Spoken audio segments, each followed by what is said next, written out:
A revamped and media-savvy Labour leader, a new President of the United States, and, at long last, a new government Brexit negotiation plan. We'll be discussing that and much more. Welcome to TIP TV Politics.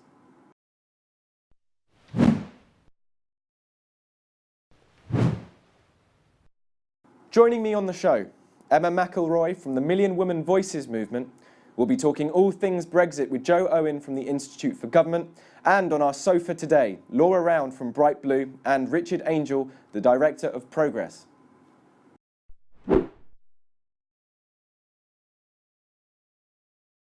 Okay, let's start with PMQs. Laura, what happened and who came out on top?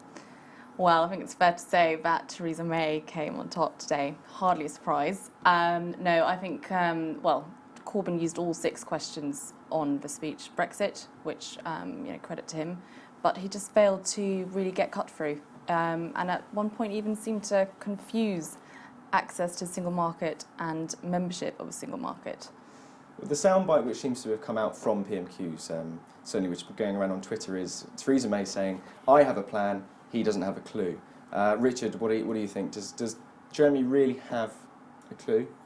What Jeremy needs to do at PMQs is focus down to the areas that Theresa May doesn't have the answers on. And I think while he kept all of his 6 questions on Brexit this week and didn't go around a number of different policy issues which he's done before, he kept it pretty broad on some of the Brexit issues, which really meant she wasn't quite nailed on any particular one. And had he picked up a particular thing, either on the customs union and seen the 6 questions through, or the border between Ireland and the north of Ireland, you could have seen how he could have nailed her on that.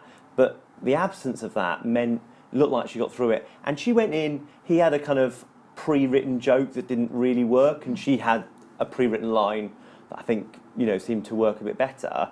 But she got a bit more sassy this week, and he got a bit fumbled. So for you, the topic which Jeremy Corbyn, should probably say, first terms, should have pressed Theresa May on would have been NHS or... No, I think Brexit was absolutely right. I mean, this was a huge speech that she gave yesterday, and of course he should focus on it. But seeing her through to the logical conclusion of some of her argument in more detail on one of those areas, like, for example, trying to cherry-pick being in the customs union and what that might mean, would expose that it seems to me that she said she's going to get something that isn't actually possible and could damage financial services, getting fresh produce into the country, but also the kind of trading floor that is the single market for things like cars and other high-end manufacturing. It's just going to fall away, and she was able to skirt over that because we didn't go in on the detail. She was able to skirt over it. Laura, is Theresa May looking better and better every time that she appears at this back spot for PMQs? I think definitely. I mean, she's clearly gaining confidence. I think, yes, especially after yesterday, there's such momentum behind her. I think everyone, well, not everyone, but, there was, I think, most sides of a debate, people were, surprised about the amount of detail that she gave, welcomed it, appreciated the tone of a speech. Just to go to that, were you surprised that Theresa May did come out and say, our policy will be we will look to withdraw from the single market? Was that a surprise? Was that something you'd anticipated? No, well, I suppose, people are saying you should have anticipated if you're paying attention. But I was surprised, I think I was. It wasn't something she had to do. I think that was quite a big moment. Richard, what do you think? I think those of us that remember decent prime ministers wouldn't see her performance as being any good, and I think she's just utterly lacklustre, a really poor performer, going from no confidence to some confidence in the chamber is not that great. Well, mind you, the speech yesterday did receive a good reception, and the markets as well were up, I think, 2 points, or nearly 3 points. Well, the markets would always rather certainty, even though it's certainty of a bad thing happening.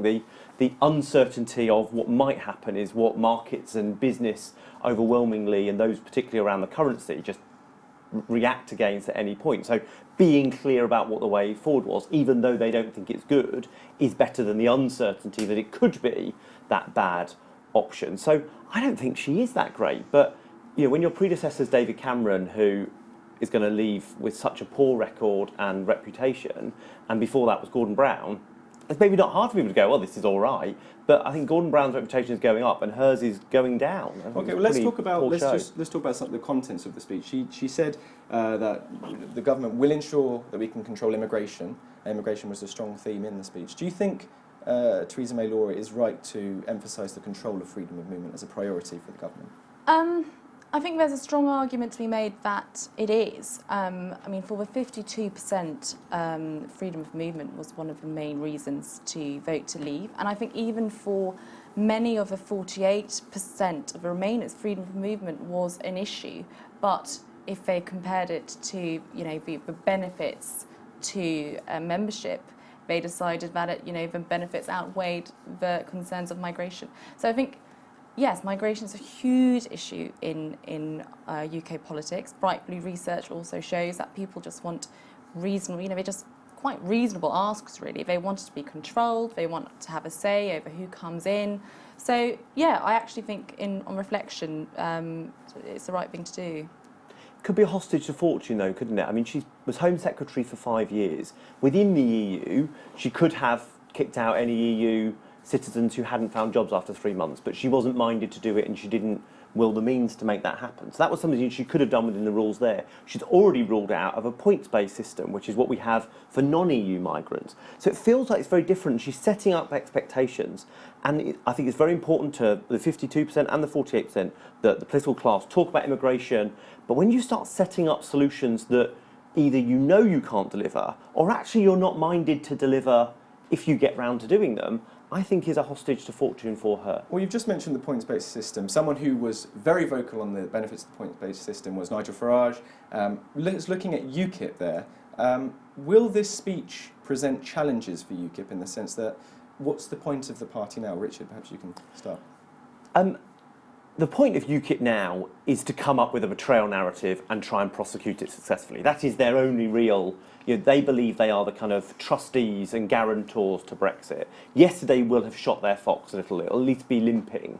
But I think that the kind of 20% of the public max that they appeal to are holding their judgment on whether this is actually happening and believe they've kind of been duped before. So we'll see. I don't think it will do much to that. Yesterday, there was Suzanne Evans who came on, Paul Nuttall, both said that, this is a success for UKIP because the government's sounding more and more as the day goes by like UKIP. So, Laura, is the government sounding a bit like a sort of UKIP in a different clothing? I didn't recognise that. I mean, I like the speech and I think there was a lot in it that Liberal Conservatives can welcome, positive tone, internationalist, saying you welcome talent, even putting in, a positive story for controlled migration, which is very welcome. But I did not in any way think that reminded me of UKIP. I had a look at what Paul Nuttall put out, his statement, and it seemed to just, not comment on the content at all, just on the time frame. So I think that comes across quite weak, and I can't really see how that will convince many voters. What could UKIP say that would make you worried about the tone that the Prime Minister's going down on immigration or on some of those things? Sorry? What would it if UKIP were saying, well, actually, that's already our policy? What would would worry you? I mean, as a Liberal Conservative, there must be some of this that makes you think.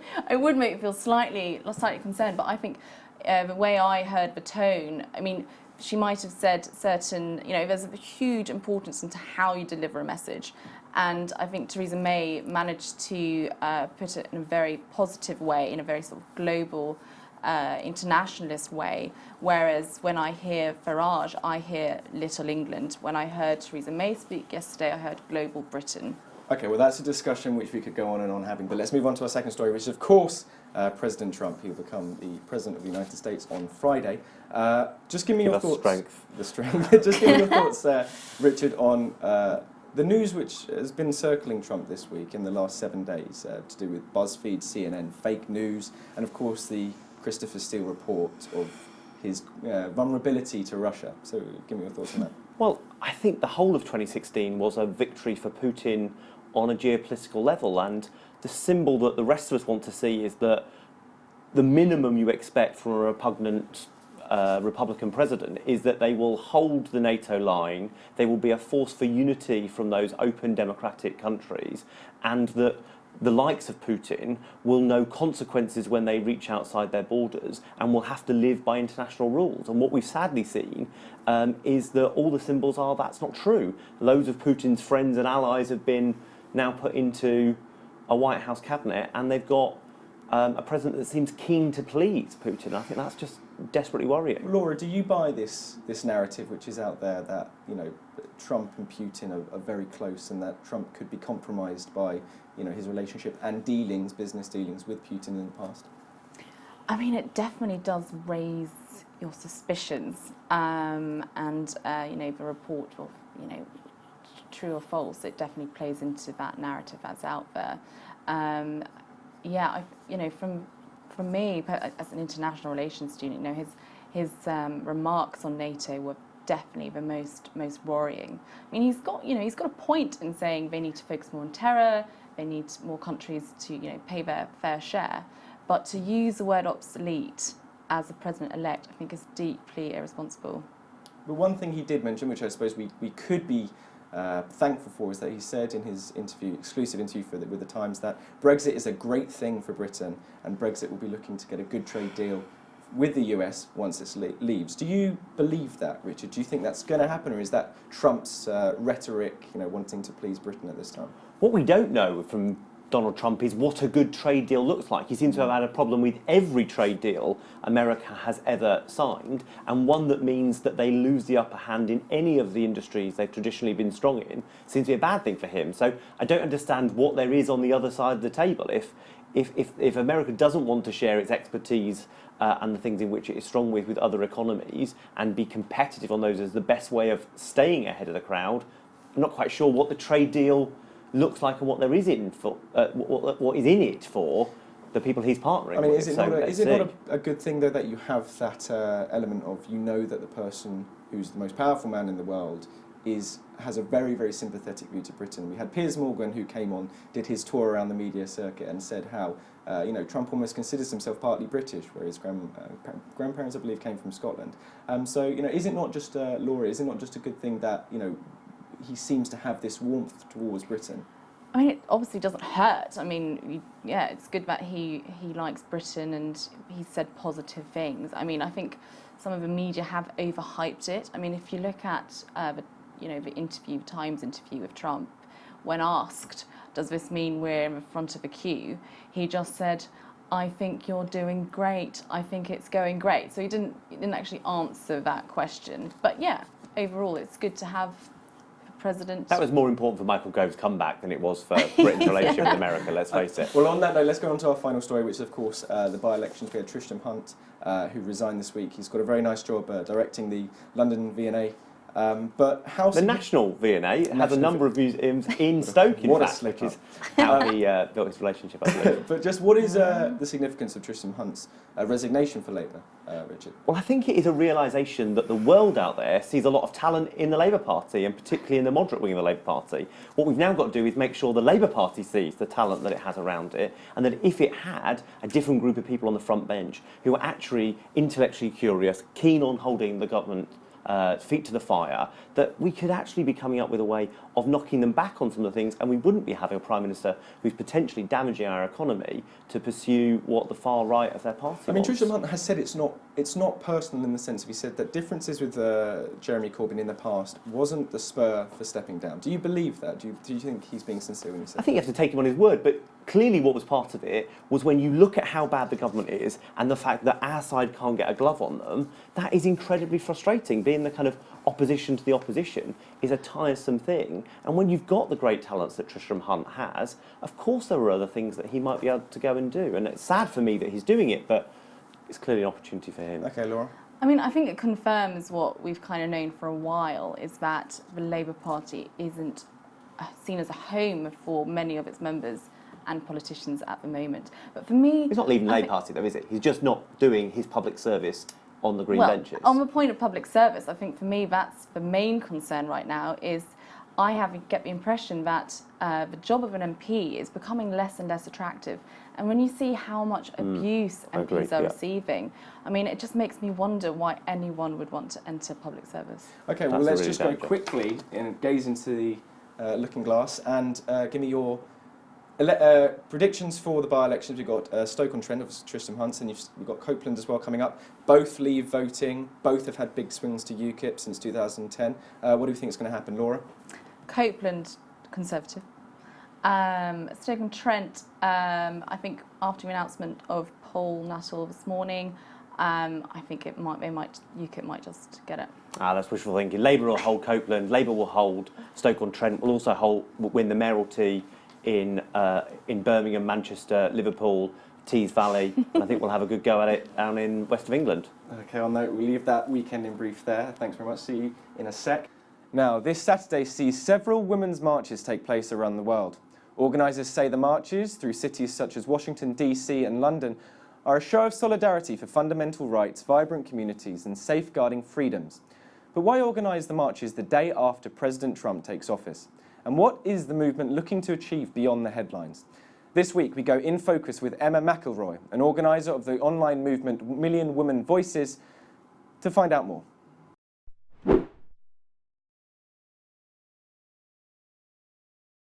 Emma McIlroy, just give us an idea of what the aim of this video platform is. It's really simple. We're about to elect a president who has perpetrated, he spread a lot of hate in the last few months, and particularly aimed at women. I think there's been a number of derogatory things said about women, and the administration has made it a focus that women will not be a priority in this administration. And so I think there's women all across the US and the globe, in fact, that want to raise up their voice and share their story at this moment in time. So that's exactly what this platform is. It's a record of how women are thinking and feeling across the nation right now. So this is in total response then to the election of Donald Trump. Yeah, I think it's fair to say that. I think we're hoping to send a message to the administration. It's pretty simple. I think self-expression is incredibly important. I think when you can't share your thoughts and feelings and you can't self-express, people suffer. And so this is really just a way to give women, in particular women of color and women from the queer community who are so often underrepresented, a voice and a way to spread that voice. And so, I mean, the movement in Washington talks about you're marching to protect fundamental rights.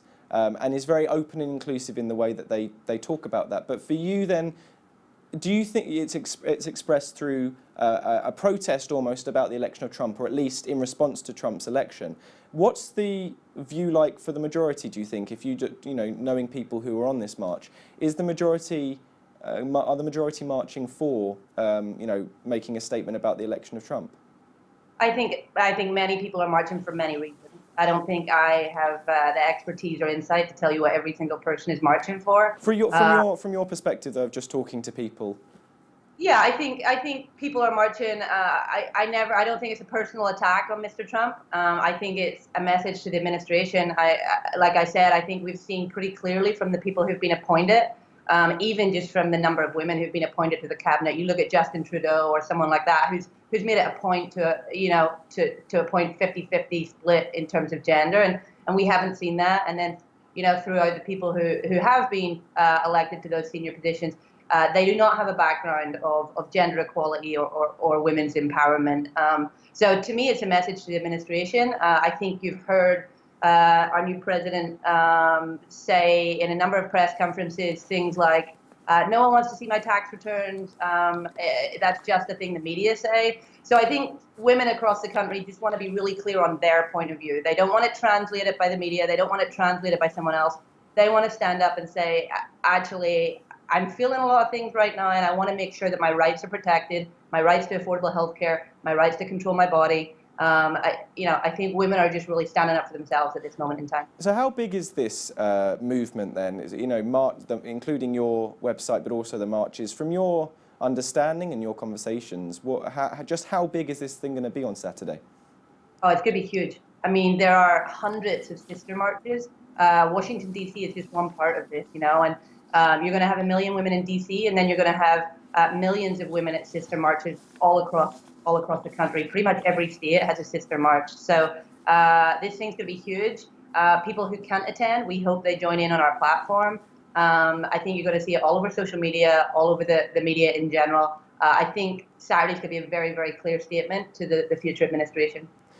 Just, critics might say to you, particularly if you take your example where you've said, I'm marching as a response to the election of Donald Trump. You're protesting against the democratic process in which, the leader was elected. And, the critics might say, well, you just are marching against, a democracy which hasn't gone your way. What would you say to them in response? I would say, firstly, it's interesting to think of this as a democratic process. I think there are some conversations in the recent media that might suggest it wasn't super democratic, in particular the fact that the candidate who won had 3 million more votes than the other candidate, and there were some influences from other nations. But setting that stuff aside, I don't see this as any particular attack. Like I said, to me, this is making sure that our voices are heard, our point of view is heard and not ignored. It's really simple. And well, what would you say then to them who say, we have a divided nation in America. We quite clearly, the result of the election shows it, but also in what's been happening in America over the past year, couple of years. Is this the right way forward to building a unified society by, these mass-scale solidarity marches for or against, in your case, an election result? Yeah, I think marches historically and activations of this type have historically been a way to grow a movement and to share a movement and to give it a new energy. So I think there's a number of moments in history where these have proven useful and successful. I don't think this is a regular day. I don't think this is a regular president. I think for many people in our society, particularly the oppressed and minorities, we feel like we're going back 100 years. Some of the rights that are being challenged are really critical human rights and basic rights. And so I don't think this is just a regular march. I think this is an important and historic moment in time for Americans and, in fact, the world. What rights, you mentioned, your fundamental rights, it's a vulnerable moment. What rights in particular are you talking about when you say that?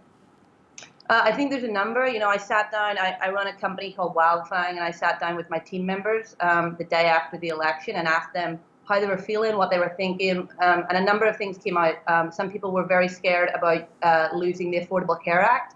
They rely on that medicine to keep them functional and to get to work every day. Some people were worried about same-sex marriage and the ability to get married to the person they love. Some people were worried about the rights to control their own health care. So, women's health care, I think, is definitely something that's potentially on the chopping block. I think we've already seen Planned Parenthood funding attacked. And so those are all basic human rights, in my opinion. And I think, we've already seen women's health care be attacked, and we've already seen the Affordable Care Act attacked without any, point of view on a replacement. So I think there's a lot of people feeling scared right now in America that they're not sure they can, go about their daily lives in the way they'd like to. I mean, what are you looking, if anything, to achieve in the long term through this? Through these marches, for you personally, because obviously you're protesting against the election result, but I assume that you're not looking for some kind of system by which the election result can be overturned or the electoral system changes? No, I'm a huge believer in hope. Like I said, this for me is not a personal attack on Donald Trump. This is a message to the administration. So, as an eternal optimist, my hope is that the administration listens, and my hope is that they provide a government that does bring great change and bring a positive society and create some unity amongst the groups who don't feel it right now. So, like I said, my hope is that this is a message to the administration that equals a positive outcome over the next 4 years for people like myself and other women in America. So you've said that this march is for you and for a lot of people about vulnerabilities, particularly to minorities and to women, which you feel, through what has happened since the election. A lot of the things that you've said, from Obamacare and in particular, they were already, as it were, on the chopping board during the election and during the election campaign. And yet, obviously, a proportion of women still voted for Republican and for Donald Trump. So just out of interest, how do you rationalise and how do you understand why some women voted Trump? I think you're right. I think the data says 53% of white females in particular voted for Trump. I think there's a couple of hopes coming out of this initiative.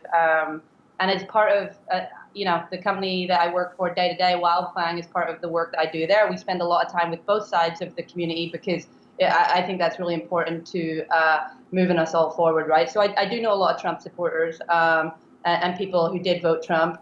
And I think that the biggest hope for me coming out of this activation is number one, education. I think there's been a number of, we've heard the headlines about fake news, but I think there's just been a number of misunderstandings. I've actually spoke to people that say they don't like Obamacare but rely on the Affordable Care Act. They actually don't know that those two things are the same. So I think number one is a level of education about what women are fighting for and what they are concerned about. And then I think the second one is to foster community and build discussion. I'm more than happy to have that discussion with anyone. So I think that's, this platform that we've created, A Million Women's Voices, it doesn't ask you to pick a political party when you upload your video. It certainly doesn't restrict people who have different views to mine from uploading their video. The entire point was to create a record of how women in America are feeling right now, right here, whatever their point of view is. Okay, we're going to have to leave it there. Emma McIlroy from Million Women's Voices, thank you very much for coming on the show.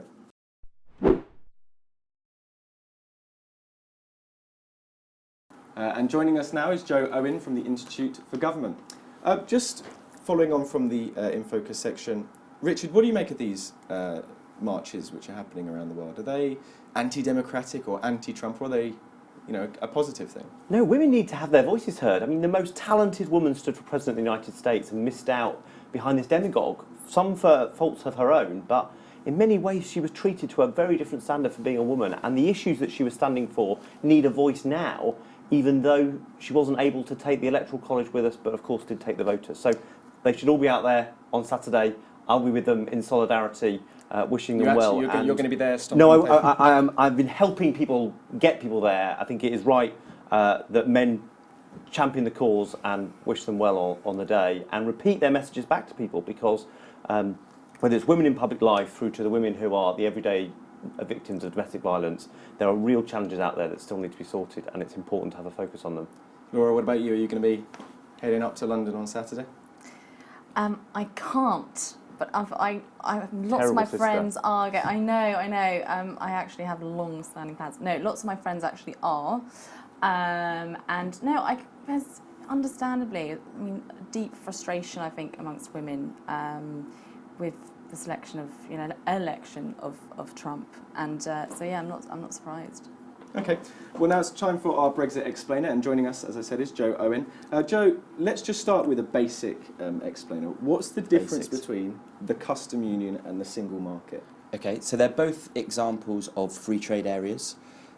With the custom union, you have members who can trade freely with one another without restrictions, but there are rules that say that trade with third parties are all subject to a common set of tariffs and quotas. So what that means is, if you're a member of the customs union, you cannot make third-party trade agreements with anyone else outside of the customs union. And I'm right in thinking this is what Theresa May has said. She said, there is a possibility that we'll have a relationship with the customs union, but Britain wants to make our own trade deals with the world. And there are options with the customs union. So Turkey is one of the examples that comes up a lot. And what Turkey do is they have an agreement where they are in the customs union for industrial goods, but not for things like agriculture. Laura, what do you think? What signal is Theresa May sending to Europe here? How are Europe going to receive the message which came out yesterday? I think she's stressed the importance of friendship with Europe, and that is crucial. There was also, I think Matthew D'Ancona described it as she also showed, the her sort of side of her sword at the same time. There was some friendship, Laura. I don't want to be one of your friends. Maybe have a drink after this. I think it was very clear. We want to get the best deal for us, but also for Europe. But we expect the same attitude towards us. Laura's right there, because there was this threat almost. People are seeing it as a threat, and it's been in the papers a lot today. Of if Europe offer Britain a punitive settlement, there's going to be lower, more competitive tax rates, and there's going to be perhaps less cooperation with security and intelligence to Europe. Yeah. So it is. To some extent, quite a hard, cutting friendship Theresa May is proposing. So if you look at how you would approach any international negotiation, these are some of the punitive things, but Theresa May also stressed the ability of just walking away. She said that if there's a bad deal, she'd rather have no deal. Just purely in terms of international negotiations, you need to be able to build up to say that you can walk away. What some of the challenges are around that is now Theresa May needs to actually show how Britain can walk away. Just reverting to WTO rules is one thing in terms of trade, but then there's also questions around all of the services, the regulations and all of the other processes that the EU currently provides for the UK. Walking away would mean having to have something alternative in place. And is it realistic to be suggesting that in 2 years all of these, administration, all of this tearing away from the EU can be done? And also, can this free trade agreement be agreed with the EU? So I think that if you take the free trade agreement first, that's one thing. Agreeing it in 2 years is possible. There is a question around ratification. Lots of trade deals with the EU are actually held up around ratification. There is a balance between if you have purely EU competencies that are part of your trade deal, whereas if you have mixed competencies, which means they are things that affect both the EU and individual member states. If your deal includes mixed competencies, the deal will have to go to 27 parliaments and 11 regional assemblies. So getting that signed off in 2 years is a massive challenge. When you turn to the implementation, I think you can look at the British government's past history of implementing major change programmes that involve technology and resources and infrastructure as anything to do with immigration, customs regime will do. And I think that's why you've started to hear this language around an implementation phase come up, because there's recognition that doing this all in 2 years is very difficult. Let's also talk about the money contributions to the EU. Theresa May didn't rule it out and said that there could be some room for exceptions for certain industries, for certain sectors. Is this a dangerous path for Theresa May in the sense that the public perception that the UK is still giving money to the EU is toxic in some parts of the country and could backlash against her, given that she wants to be perhaps seen as the person who's getting on with the job?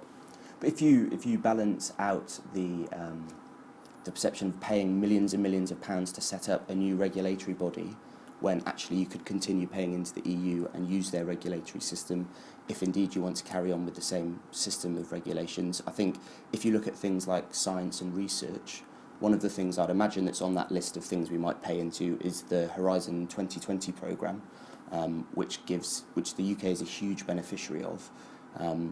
Paying into things like that have a net positive impact on the UK. People didn't vote to leave the UK because they were sick of what the EU would do. Vote to leave the EU because they were sick of what they were doing to UK science and research. So things like that, I think, are a real opportunity that shouldn't be cast away. And we've had Boris Johnson today saying that other countries are queuing up for free trade deals with Britain once we leave the EU. Is that an accurate statement, and is that going to be the case in a sort of optimistic glaze? Well, so I think there is countries queuing up to do trade deals that are supposedly, ready on the pen for day one. But I mean, in the first instance, it's actually illegal to sign trade deals before we're out. And then there is all these complexities around what is agreed with the EU that might impact how UK trade is done elsewhere. So if an agreement with the EU says all of these, has favourable terms to what has already been agreed with, say, the US are going to look at that and say, well, hang on, they've got a better deal, so I want to rip this up and start again. So it's not quite as simple as that. Okay. Richard, this isn't really a clean Brexit then, is it? It's a strategic partnership with a lot of nuance in it. So to call it a clean Brexit or a hard Brexit isn't really accurate, is it? I think for all the things that will matter, it is a pretty clean Brexit, and we will feel the implications of that decision. And what we've got to do is kind of claw our way back into the things that we know that she has said are in our own interest. For example, the European arrest warrant and the kind of coordination there. The idea that it is in the rest of Europe's favour to coordinate with our security services is baffling. It's good on a two-way basis. When you had the 7/7 bombings here, people went to our nearest neighbours to go and hide, and because we had good cooperation, we're able to catch them, bring them back, and they'll be tried in our courts quickly. We're not moving our proximity from our neighbours because we've left the EU. So we need to keep the goodwill there so that this is something that is genuinely beneficial to both of us. Okay, and Laura, another thing which came out yesterday was that Parliament will vote on the negotiations once they're over and there's something, you know, concrete to decide on. Is that going to make a difference, do you think, to the negotiations at all? Or do you think Theresa May is very much going to get on with what she wants to do and assume that Parliament is going to pass it? Well, firstly, I think there's going to be, plenty of or numerous debates in Parliament where, MPs will have their say and government can listen to the opinions, and I'm sure that they will take those on board. I mean, the ultimate vote, Joe's in a far better position because I was trying to understand it, but it is very complex because of all the bodies that need to unanimously agree. But from what I gather is if you don't vote for Theresa May's deal, it's most likely going to be no deal. So if you're going to have to choose between May's deal and no deal, I reckon May's deal will win quite comfortably. Because what Theresa May hasn't offered the country is three options, which is to kind of not even try and get a better option, leave on what she's negotiated, or the World Trade Organization. It's just a bad deal or an even worse one going to the World Trade Organization. Okay. So it's a pretty bad situation all the way around. Okay, Joe, what do you think? So the role of Parliament, if you, again, look at other international trade deals, usually involving Parliament is a benefit because you can sit around the table and say, there's absolutely no way I'm going to get that through at home, so we need to start again, basically. But in this negotiation, given the complexity of the sign-off on the EU side, they're probably the ones that can say, pull that card, not the UK. So it doesn't actually have the benefit that it could usually have with other countries. That's all we have time for this week. Thank you to my guests, to Laura Round from Bright Blue, Richard Angell from Progress, and Joe Owen from the Institute for Government, and my In Focus guest, Emma McIlroy from Million Women Voices. Don't forget you can find videos, comment and much more on our Facebook page and on our Twitter @TipTVPolitics. But on behalf of all the Tip TV Politics team, have a great week ahead. Goodbye.